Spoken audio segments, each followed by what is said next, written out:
School after the bell. No one liked the old school number 17.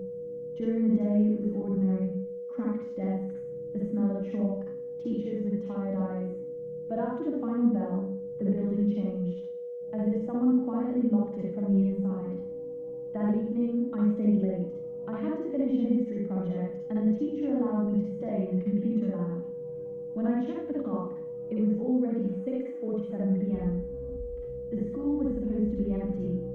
The hallway greeted me with silence, not just the absence of sound, but a silence that pressed against your ears.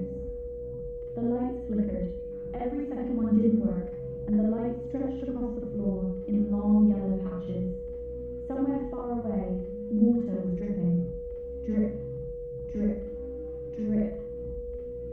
I headed toward the stairs. Suddenly, a bell rang behind me, not sharp like during the day, but long and hoarse, as if old metal was screaming in pain. I froze. The bell echoed from inside the school, even though the electricity should have been turned off an hour ago. "Hello?" I whispered, not knowing why. There was no answer. But I felt it. I was not alone. New messages appeared on the bulletin board, ones that hadn't been there before, written in chalk, crooked as if by a child. "Don't go. He's still here." I ran. My footsteps echoed dully through the empty corridors.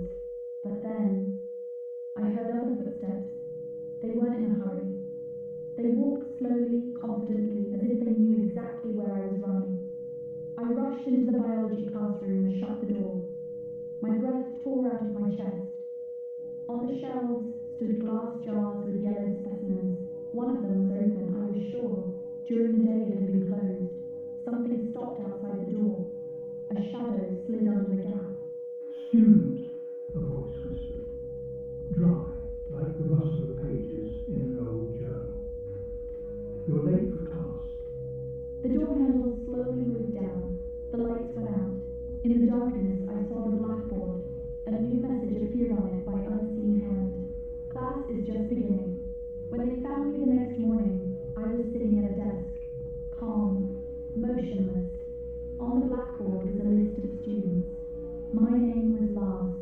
And since then, they say, if you stay at school after the bell, you can hear someone quietly